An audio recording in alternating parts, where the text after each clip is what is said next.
Sim, estamos ouvindo o professor. Certo. Deixa eu só falar que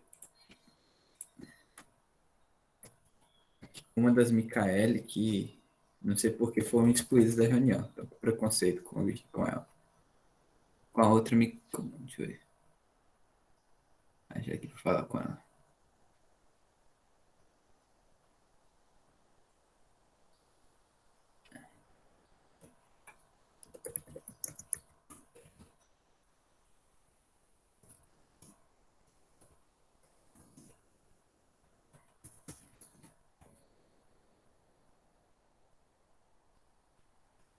Que o Meet excluiu elas. Não sei por quê.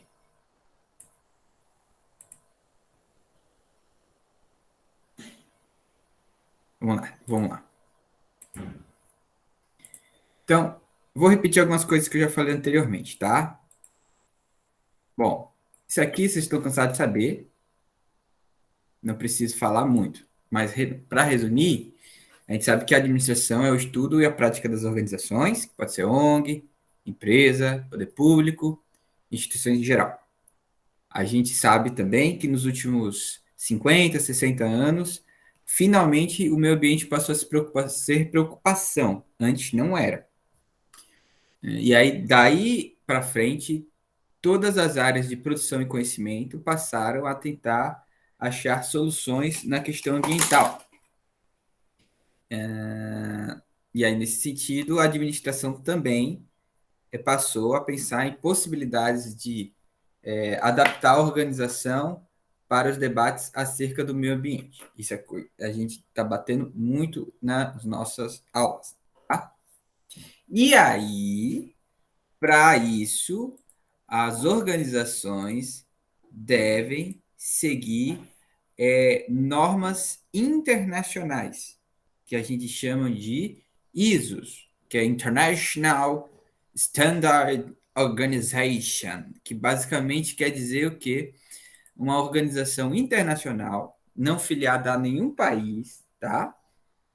Formada por especialistas que definem normas para todo e qualquer tipo de situação de nossas vidas. Tudo que a gente faz e tudo que a gente consome tem que ter uma norma para a sua existência. Então, você não pode fazer um computador de qualquer jeito, você tem que seguir normas definidas internacionalmente. Você não pode fazer um copo de qualquer jeito, você tem que seguir normas é, é, internacionais definidas pelo ISO, tá certo? Então, o que é o ISO, gente? Quando se a gente for. Obrigado, Tom, obrigado. O que é o ISO? O ISO basicamente é o que a gente tem que seguir para a fabricação de um produto ou para alguma atitude relacionada à vida das pessoas, né? Então, basicamente, tudo ou quase tudo na vida tem uma padronização e nós devemos seguir essa padronização. Essa padronização é definida pelo ISO, tá bom? Aí, o ISO, tem ISO para várias coisas. E aí tem o ISO, que é o ISO 14000, que foi definido em 1996, que define o conjunto de normas relacionadas à gestão ambiental, né? Cadê? Porque a gente viu nas aulas anteriores que toda empresa que entende que é preciso adequar a sua organização à questão ambiental, ela deve implantar um sistema de gestão ambiental. Esse sistema de gestão ambiental, então, repetindo, quando uma organização entende que é preciso que a mesma se adapte a questões ambientais, elas devem implantar um sistema de gestão ambiental, o SGA, tá? Esse SGA, que é implantado em uma organização, ele deve seguir os seguintes objetivos. Um, permitir à organização cumprir a legislação ambiental. Por quê? Todo país democrático que se preze tem uma legislação que define algumas coisas que todo cidadão e toda empresa deve cumprir no sentido de preservar e conservar o meio ambiente. O Brasil, por exemplo, a gente gosta muito de falar do Brasil e muita gente gosta de falar a seguinte frase: ah, o Brasil não tem lei, né?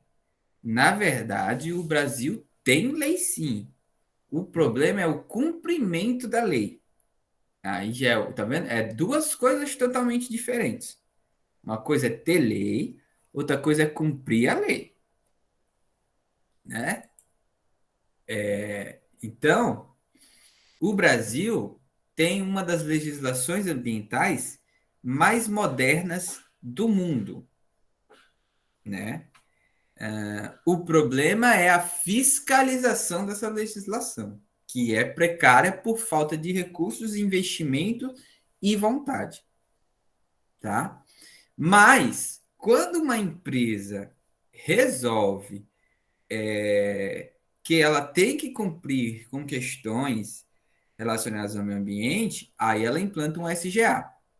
E aí o SGA tem que fazer com que ela esteja dentro da lei, dentro da legislação ambiental, e que ela sempre melhore cada vez mais a questão do chamado desempenho ambiental. Como é que você pode fazer com que uma empresa melhore seu desempenho ambiental? De várias formas. Desde implantar energia renovável, ao invés de você fazer hidrelétrica, às vezes você pegar a energia de hidrelétrica, ao invés de você pegar a energia de termoelétrica, você pega energia eólica, você implanta energia solar, coloca as placas de energia solares em cima da sua empresa, e aí você já tem uma energia menos poluente. Então, pequenas coisas como, por exemplo, também abolir o canudo plástico, o copo plástico, se colocar o copo plástico, colocar aquela paradinha em que você coloca o copo para ser reciclado, né? Entre medidas simples como estas, uma consciência dos funcionários, dos colaboradores, no sentido de não deixar luzes acesas de forma não necessária, né? Às vezes você liga uma luz de forma não necessária, por exemplo, por aí vai, né? Essas são medidas até simples, mas também tem medidas maiores, como a gente vai ver mais para frente, porque tem empresas que promovem um impacto ambiental muito grande, para ela existir, ela tem que promover um impacto ambiental muito grande, né? Então, assim, para tudo isso que o sistema de gestão ambiental serve dentro de uma empresa. E para que se implante um sistema de gestão ambiental, você tem que seguir as normas do ISO 14000, tá? E aí a gente volta lá nas normas internacionais do ISO 14000, que foi definido no ano de 1996, ou seja, há 24, 25 anos atrás, tá? Vocês não eram nem nascidos, eu era uma criancinha, né? Quando foi definido o ISO 14000, que é o conjunto de normas internacionais relacionadas à gestão ambiental. Então, basicamente, toda empresa, toda organização, toda instituição que vai implantar um SGA na sua produção, na sua organização, ela tem que seguir as normas do ISO 14000, né? Que é definida e acaba valendo para o mundo todo. Vale para o mundo todo, porque de alguma forma não é como com força de lei. É como se fosse assim: olha, para a gente implantar no Brasil, a gente tem que seguir o que o mundo acha que é o melhor. E o mundo acha que é o melhor esse. E aí a gente pega esse, é, é, é, combina com as normas definidas aqui no Brasil, pelo Inmetro, pela BNT, né? E implanta na empresa, né?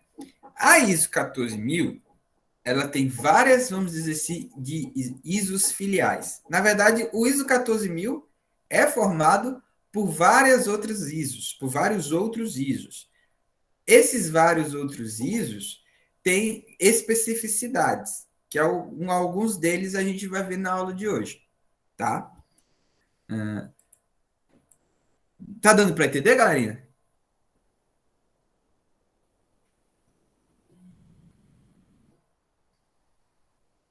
Eu pergunto porque tem alguns detalhezinhos essa história de ISO, né? Sim, professor. E se não entendeu, a gente assiste de novo. Porque o senhor tá gravando, não tá? Tô. Então. Massa. Alguns detalhezinhos para a gente não perder o fio da meada, né? Aí você tem assim o ISO 14001, porque repetindo, o ISO 14000 acaba sendo o conjunto de todos os ISOs relacionados à gestão ambiental. Aí você tem esse ISO 14000, que é o conjunto, e aí toda vez que é aprovado um ISO relacionado à gestão ambiental, ele é incluso no ISO 14000, né? E aí você tem o ISO 14001, por exemplo, que é aplicável a qualquer tipo de organização e tem por objetivo obter o desempenho ambiental correto. Basicamente, é definir o que uma organização tem que fazer para adotar um sistema de gestão ambiental. Quais são os objetivos? Aí o ISO 14004, por exemplo, ele é mais prático, porque de alguma forma ele vai ensinar como a organização deve implantar seu sistema de gestão ambiental. Então, basicamente, qual a diferença? O ISO 14000 diz quais são os objetivos. O que é que a gente quer com uma implantação de sistema de gestão ambiental? E o ISO 14004 diz como é que a gente vai fazer para implantar esse sistema de gestão ambiental na organização, né? Além desses dois, que é mais importante, tem outros vários, né? Tem o ISO, que define quais são os critérios que devem ser analisados quando uma organização passa por uma auditoria ambiental, né? E essa auditoria ambiental a gente vai ver que pode ser feita por empresas externas à organização, tá? Então, a auditoria ambiental basicamente é quando algumas organizações externas vão avaliar como está sendo a lida de uma determinada organização com a questão ambiental. E aí, para saber o que vai ser avaliado nessa auditoria, você consulta essas ISOs aqui, ó, 14.010, 11, 12, 14, 15 e 19.011. Aí você também tem a ISO de avaliação de desempenho ambiental, para dizer até que ponto a empresa está indo bem ou mal na questão do cuidado com o meio ambiente, né? Esses ISOs em azul são referentes à organização, ou seja, né? A empresa, a prefeitura pode ser também, a ONG, né? E instituições outras, tá? Mas você também tem as ISOs ligadas ao produto que a organização faz. Porque, de alguma forma, a análise de que se está cumprindo ou não vai estar indicado no produto. Então, por exemplo, do ISO 14000 para frente, você tem os ISOs que definem quais são os rótulos que você pode colocar em um produto feito por alguma organização. Não sei se vai dar para ver aqui. Eu roubei esse detergente aqui de minha mãe, esse multiuso, para mostrar para vocês, não sei se dá para ver, que tem vários selozinhos aqui que a gente passa despercebido no nosso dia a dia. E são selos que a gente vai ver mais para frente, que indica que essa organização, no caso, a organização dona da marca IP, e aí eu não estou fazendo propaganda, eu devia ganhar um troco do IP, né? Porque praticamente estou fazendo propaganda deles, né? Mas não, é por acaso. Mas aqui você vai ver que na embalagem tem vários selozinhos que indica o quanto esse produto ele de alguma forma se adequa à questão ambiental. Então, SOS Mata Atlântica para um mundo melhor. Selo, use somente o necessário. Um selo que indica que a embalagem é reciclada, um selo que indica que esse produto foi colhido em coleta seletiva ou que incentiva a coleta seletiva, né? Então, a gente já viu o exemplo também nos nossos caderninhos, que também possuem alguns selos. Tudo isso para indicar como a maioria dos produtos hoje estão todos cheios de selo que comprovam que eles são ambientalmente adequados. Mas aí a diferença aqui é que nesse quadrado azul é como a organização se adequa. E nesse quadrado, que cor é essa, gente? É verde, é? Essa cor aqui é verde, é, pessoal? Me digam aí. É, né? É, professor Verde. É porque eu sou meio ruim pro negócio de cor, gente. Então, assim, O senhor é daltônico? Não, não, não é que eu sou daltônico, eu sou burro, é diferente.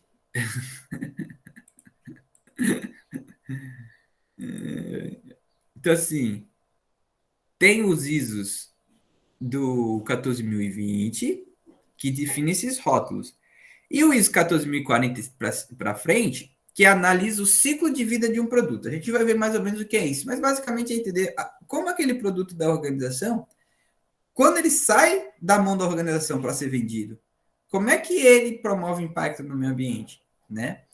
E por fim, o ISO 14.064, que analisa o quanto o design e o desenvolvimento do produto, de alguma forma, dialoga com as questões ambientais, né?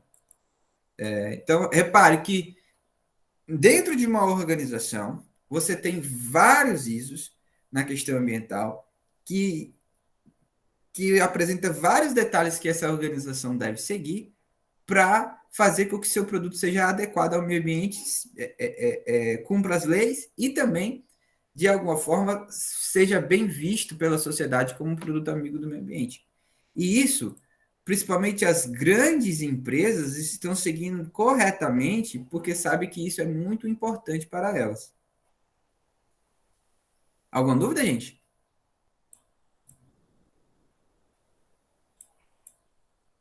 Bom, aí, vamos voltar a algo que também a gente já falou rapidinho. Aqui está isso, porque o corretor ele corrige automaticamente, pensando que é isso, né? Mas é isso mesmo, corretor. A gente define qual a diferença entre o aspecto ambiental e o impacto ambiental. Toda empresa ela pode ser analisada de acordo com o seu aspecto ambiental. Existem empresas que praticamente não promovem nenhum tipo de impacto. Tem outras empresas que promovem grandes impactos, né? Então, o aspecto ambiental é no sentido de dizer qual é a relação que determinada organização tem com o meio ambiente, que pode ser muita e pode ser pouca. Quando é muito, sendo muito ou pouca, esse aspecto ambiental vai ser definido pelo nível de impacto ambiental que essa empresa provoca. Qual é a diferença? O aspecto ambiental vê a questão geral. E para definir essa questão geral do impacto do aspecto ambiental, você define qual é o nível de impacto ambiental que essa empresa promove. Esse impacto ambiental nada mais é que qual é a mudança na natureza que determinada empresa provoca. Se é muito, se é pouco. Existem empresas que, para elas existirem, elas têm que promover um impacto muito grande, como, por exemplo, uma empresa de minério, como uma empresa de prospecção petróleo, quase não sai. Entre outras empresas que, para elas existirem, elas têm que fazer um impacto muito grande. Por exemplo, engenharia, empresas de engenharia, né? E aí, a gente provavelmente vai ver mais para frente que há todo um estudo de impacto ambiental para ver se esse impacto ambiental provocado fere a legislação ambiental ou não, né? Então, repetindo, o aspecto ambiental é basicamente ver o geralzão, né? Aí, para definir o aspecto ambiental da empresa, se ela é uma empresa que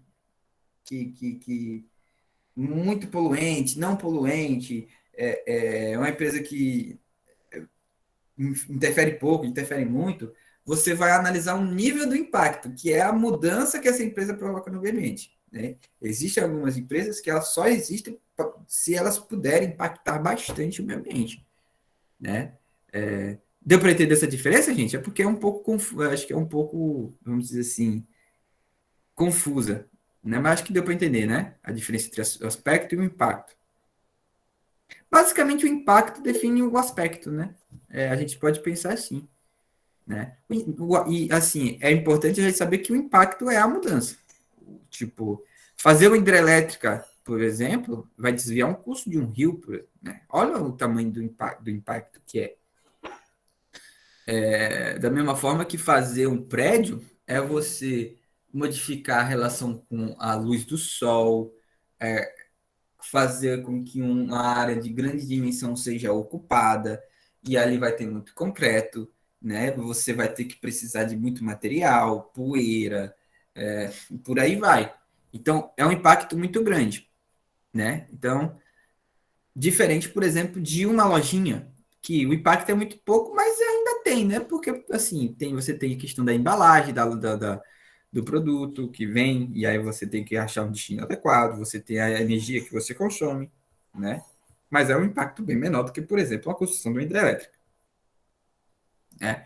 Mas repare o quanto eu percebi, Rai, mas vai, como você disse, a aula está gravada, então não tem problema não. Mas aí a gente percebe, pessoal, o quanto toda a organização ela pode ser analisada quanto ao seu aspecto ambiental e o nível de impacto que ela pode provocar ou não no meio ambiente.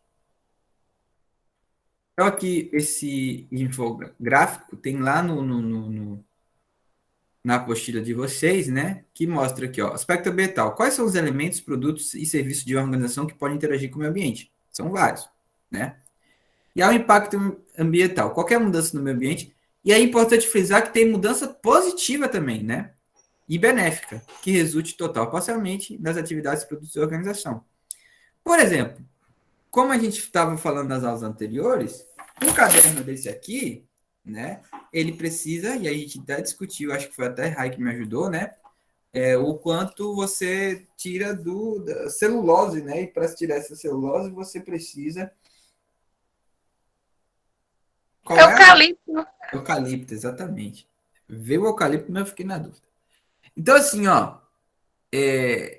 Aí eu tô pegando esse caderno aqui, vocês não vão conseguir enxergar, mas é aquele selozinho FSC, ó. Tá vendo que a gente vai ver um pouquinho sobre o que mais ou menos ele significa, né? E aí tem outro selozinho assim que diz que é da Brinc, né? Que é a Associação Amiga de Empresa Amiga da Criança, né? Isso aqui é importante para dizer o quanto, de alguma forma, essa empresa é socialmente responsável, tanto na questão social como na questão ambiental. Questão social, questão ambiental, né? E a UFSC, basicamente, é um selo que diz que você produziu seu produto, sendo redundante, com fontes responsáveis, por exemplo, de reflorestamento e de manejo florestal, no sentido de você tira um e planta dois. E aí, de alguma forma, você pode ter um impacto negativo e dois positivos na natureza. E a sua empresa continua a existir, né?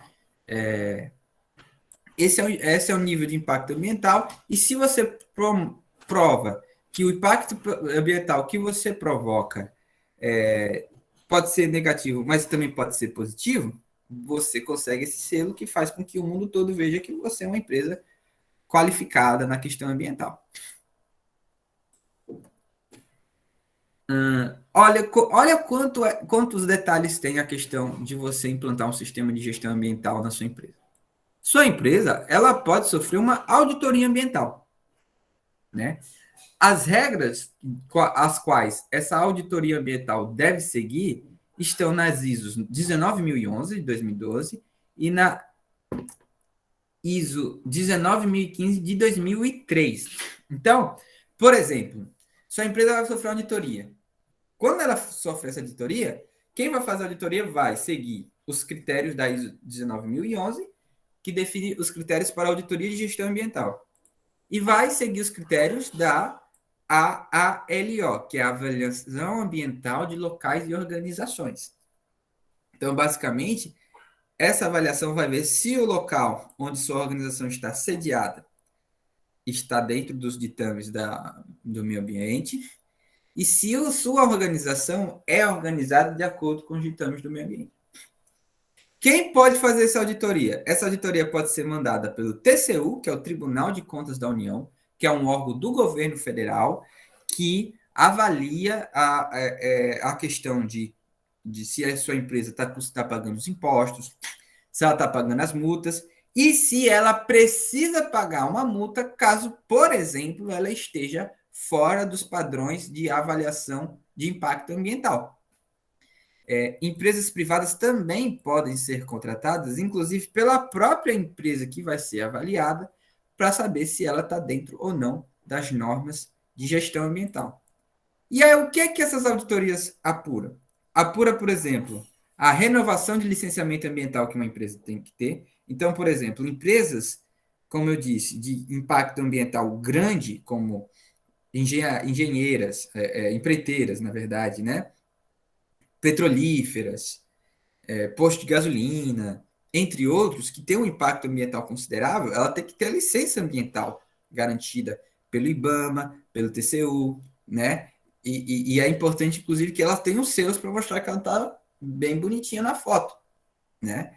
Assim como existem empresas que podem ser denunciadas por não estarem cumprindo as normas garantidas tanto da BNT, como na ISO, como nas leis brasileiras.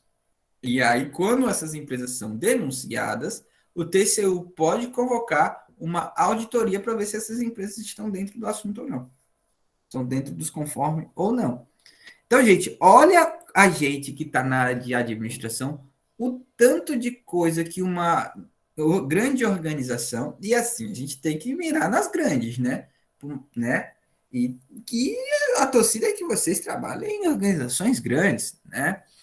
E aí, nesse sentido, quando que uma organização, principalmente uma organização grande, tanto de detalhe que ela tem que seguir para ela funcionar bem bonitinha ali, seguindo os padrões ambientais, seja na questão de que realmente a gente precisa para a questão do meio ambiente, e se você não liga muito para a questão do meio ambiente, para ver se você fica dentro da lei, né? Então, existe também, e aí eu trouxe essa imagem aqui, porque olha aqui, ó, a ABNT, Associação Brasileira de Normas Técnicas. A gente, vocês, eu acho que já tiveram contato com essa siglazinha aqui quando vocês talvez tiveram aula de metodologia do trabalho científico, ou não, ou eu estou enganado. Vocês já ouviram falar das letrinhas da BNT, Aham. né?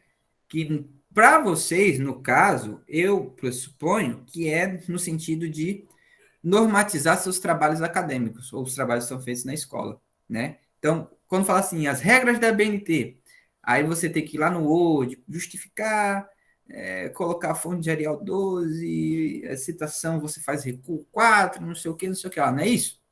Nota de rodapé, referência bibliográfica, primeiro o sobrenome, depois o nome, o título, em negrito, para... Não é assim, mais ou menos? A questão da É. BNT. Então, a gente chama normas da BNT, né? Só que a gente chama de normas da BNT, não é porque. E aí fica parecendo que a BNT é só as normas de normatização de trabalhos acadêmicos, né? Quando, na verdade, a ABNT, Associação Brasileira de Normas Técnicas, é um órgão, se eu não me engano, do governo, que tem como objetivo definir as normas e padronizações de qualquer coisa em nosso país. Desde uma composição de música, passando por um trabalho acadêmico, que vocês fazem tanto na escola como vão fazer na faculdade, como também, assim, você fazer um celular e também fazer com que sua empresa se adeque à questão ambiental. A BNT não é só para a questão de normas acadêmicas, é para as normas em geral, tá? E uma das normas que a BNT define é as normas que indicam qual tipo de desempenho que uma empresa está seguindo na questão ambiental. Então, aqui, ó, a norma brasileira ABNT que segue o ISO 14031, porque é assim, gente, ó, a ABNT, ela vai lá, analisa o ISO 14031, que foi definido pela ISO, e fala assim: olha, a gente vai seguir a ISO 14031.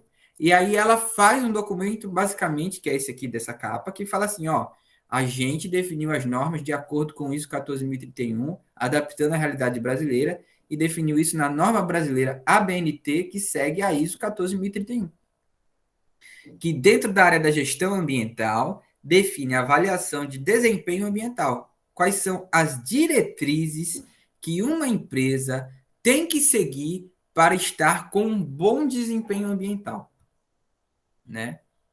E aí vamos chegar em outro ponto muito importante, que é a questão da rotulagem ambiental ou ecolabeling, né? Basicamente, o que é A rotulagem ambiental é quando você pega o produto e vê ele cheio de selinhos. E esses selinhos indicam que esse produto está nos conforme na questão da sua produção, no sentido do seu desempenho ambiental ser positivo, tá? Existem 3 tipos de rotulagem definidas por normas da ABNT, seguindo a ISO. A rotulagem tipo 1, que são de procedimentos para o desenvolvimento de programas de rotulagem ambiental. Como avaliar e demonstrar sua conformidade, além de procedimentos de certificação para concessão do rótulo. Basicamente, a rotulagem tipo 1, né, ela vai definir quais critérios que uma empresa externa vai seguir para permitir que uma organização utilize no seu produto um rótulo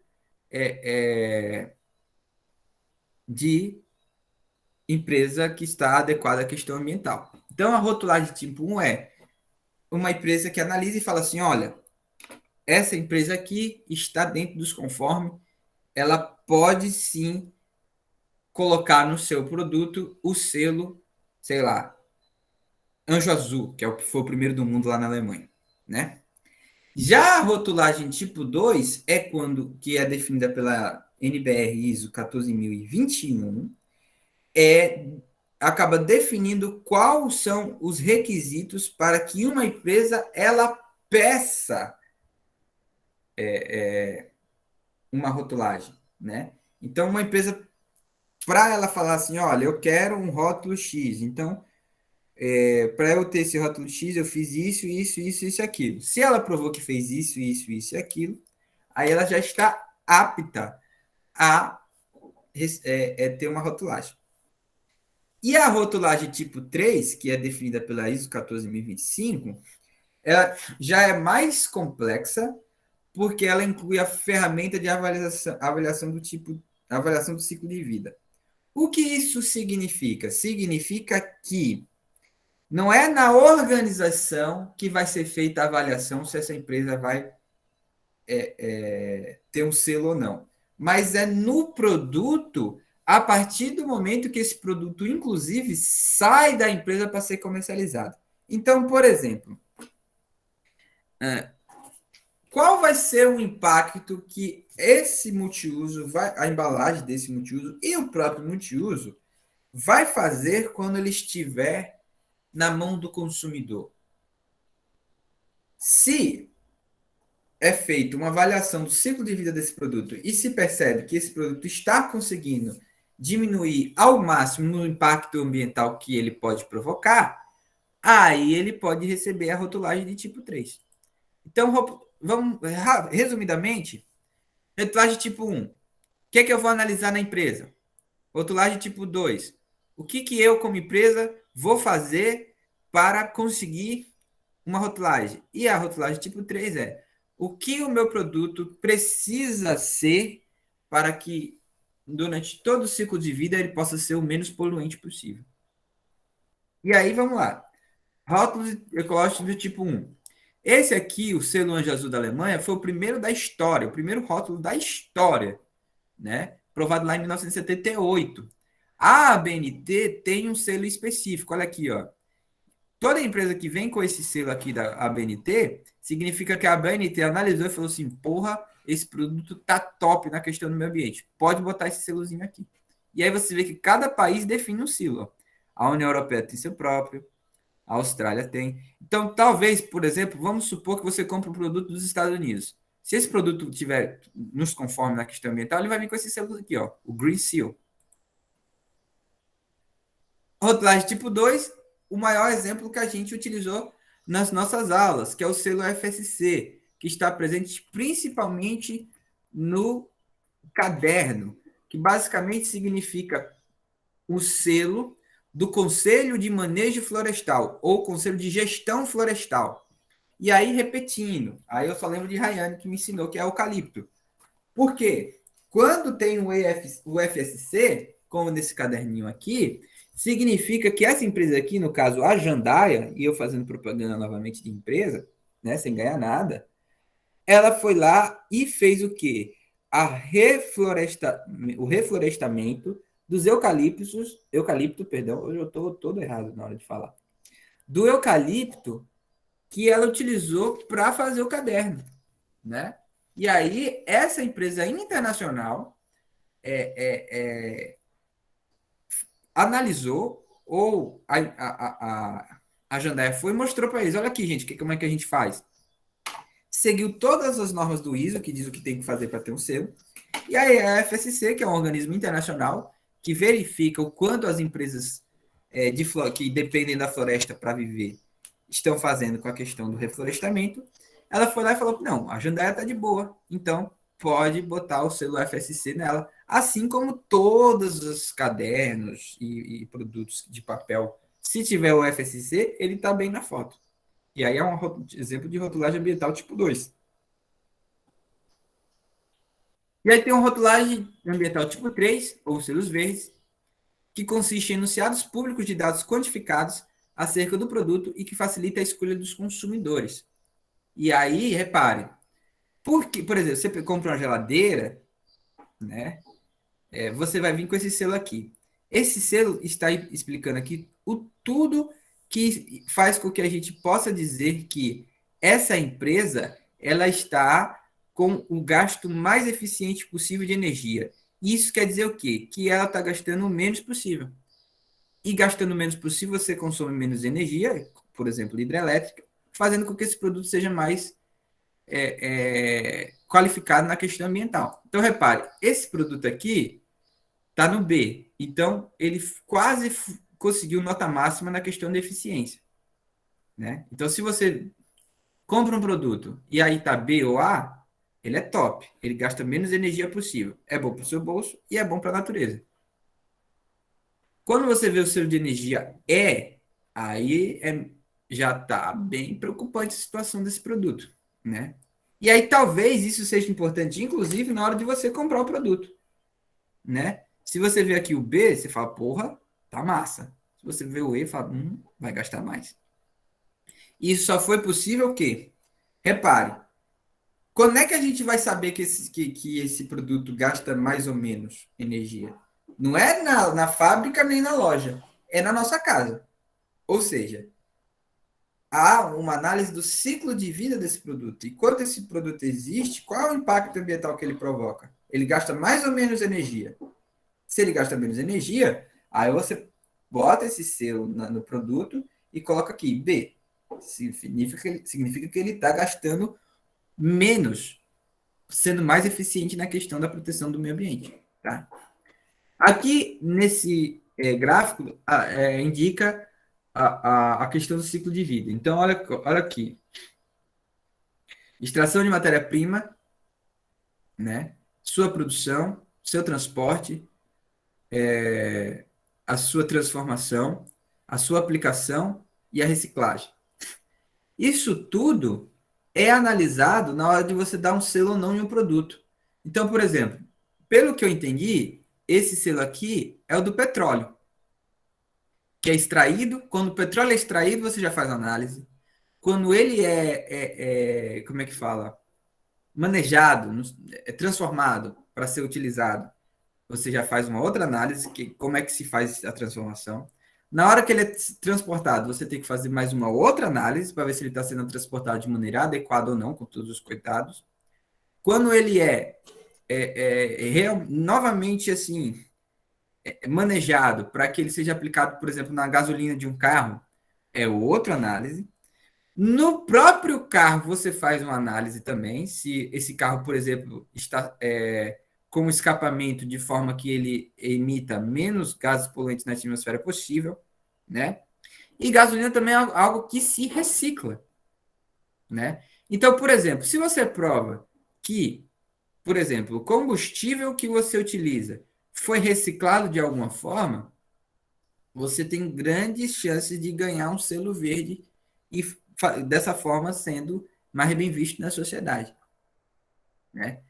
As normas sobre análise de ciclo de vida tratam de princípios gerais, estrutura e metodologia requerida para analisar o ciclo de vida de um produto.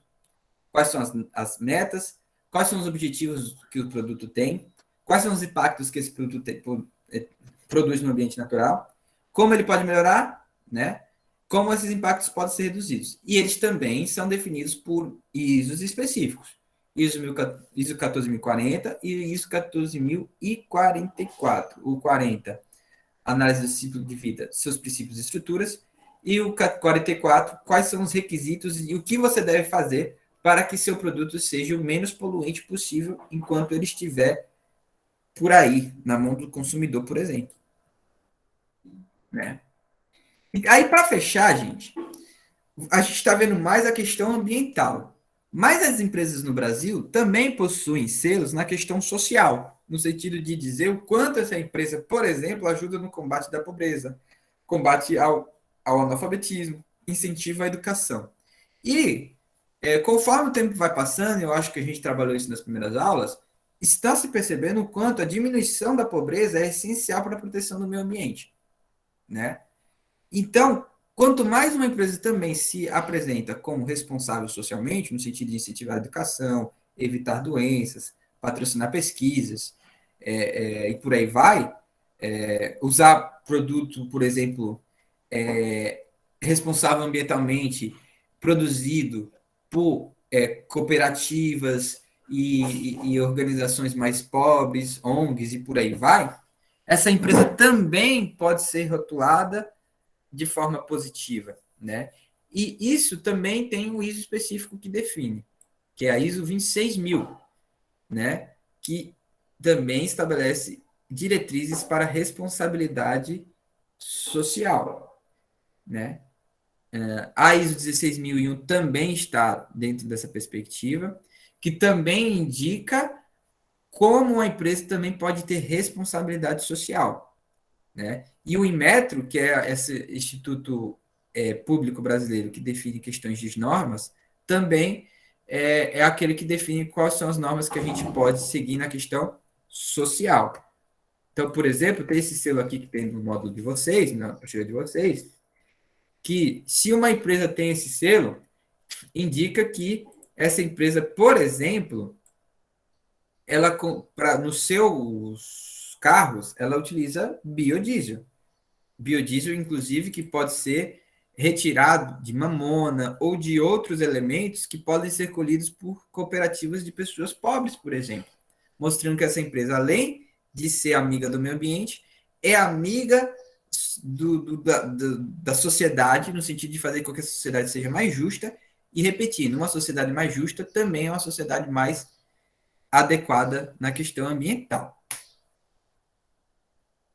Alguma dúvida, gente? Alguma pergunta, questionamento? Ou vocês já estão doidos para sair? Porque eu já tirei 7 minutos de vocês. Nenhuma dúvida, galera?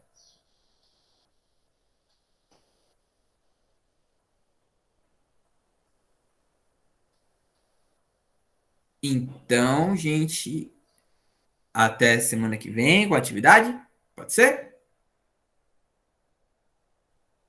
Vocês estão me ouvindo? Até, prof. Até. Pensei que vocês não estavam me ouvindo. Então é isso, galera. Até mais. Tchau, tchau. Até, tchau.